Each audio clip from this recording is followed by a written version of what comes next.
Welcome. This is the RNL Revolution, Nothing Less show. Today is June 2nd, 2022. This is our 104th episode.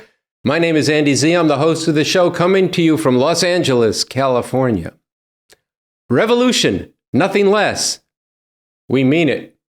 I don't care whether you are 14, 44, or 94 years old. Look out at the world and what do you see? Children slaughtered.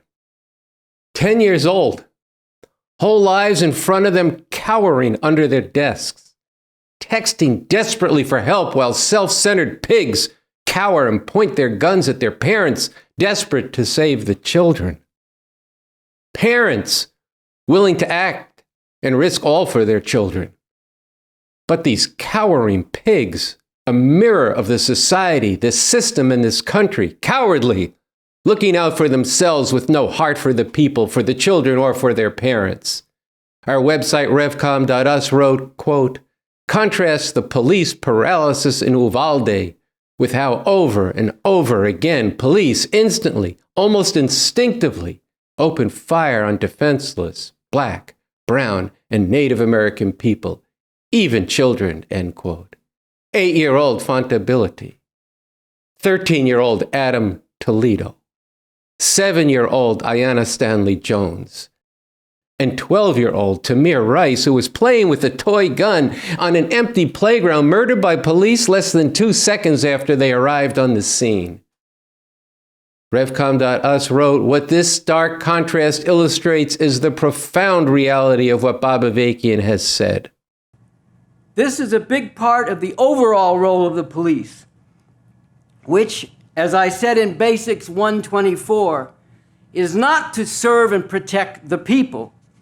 It is to serve and protect the system that rules over the people, to enforce the relations of exploitation and oppression, the conditions of poverty, misery, and degradation into which the system has cast people and is determined to keep people in.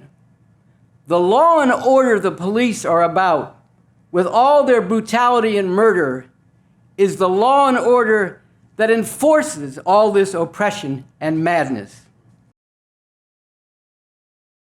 Don't push the faces of the children of Uvalde from your mind just yet. Don't blot out the police holding the guns at the parents while their kids bled out. No, as agonizing, as sick as this spectacle was, as depraved as the 18-year-old gunman was, as predictable as the cover-up of the police and the media has been, as perverse as the politicians are with their prayers, as cruelly demented as the fascist Republicans are in calling for turning schools into armed camps, and as feckless as the Democrats are in throwing up their hands, all this is but a fitting concentration of America. Everywhere you turn, the lookout for number one. Me. The brutal and deadly force used to further the interests of the capitalist imperialist system. The disregard for life and the planet in pursuit of profit. The venality and criminality slathered over with the salve of holiness meant to pacify the people. The Lord is near to the brokenhearted. The jingoism and flag waving, a mask to cover up centuries of genocide, white supremacy, and patriarchy. This is America. Abiodun, a member of the Last Poets, who pioneered what would become rap and later hip-hop, spit this poem at a program at Harlem Stage to debut Bob Avakian's book Basics, the Handbook for Revolution. America's a terrorist, killing the natives of the land. Killing and stealing has always been America's master plan. To control the earth and everything on it, to divide and conquer is all they want. It is the 19 children and 2 adults in Uvalde. And it is the 11 Black people shopping on a weekend murdered for being Black the week before in Buffalo. It is the 23 million people overwhelmingly poor from third world countries who have become climate refugees displaced by the extreme weather events that are becoming more common and destructive because of global warming. And more and worse, it is 3.5 billion, I said billion people, who face the prospect of where they live becoming parched deserts, uninhabitable, potentially within 50 years. This past week, the latest Environmental Performance Index was released, revealing that almost none of the countries in the world will meet the net zero greenhouse gas emissions target of the Glasgow Climate Pact. No surprise that the U.S. was among the leaders in pollution. This is what America First from Trump and Build Back America from Biden means. There is more. On the RNL Show, we have brought out from Bob Avakian how the United States has turned the war in Ukraine into a proxy war with Russia, endangering the whole world with the threat of not just a wider catastrophic war, even World War III, but has increased the danger of a nuclear war with the existential danger to humanity that poses. Then there is the very proximate, looming danger of the U.S. Supreme Court taking away the right of women to abortion. This forced motherhood would be female enslavement, with women's wombs sites of government surveillance and potentially crime scenes. And in the face of all of this, many have lamented in words similar to those of the New York Times opinion writer Michelle Goldberg, who wrote, quote, "Even as people learn the names of all those murdered children, the most common sentiment is not never again, but a bitter acknowledgement that nothing is going to change. America is too sick, too broken. It is perhaps beyond repair," end quote. A follower of the new communism of Bob Avakian and a friend of the revolution made this insightful observation. Quote, "There is a broad feeling now among decent people that something is really wrong in this country, but they don't yet recognize that something is really wrong with this country. As the saying goes, true that. This understanding that something is really wrong with this country is what we bring every week on the RNL Revolution Nothing Less show.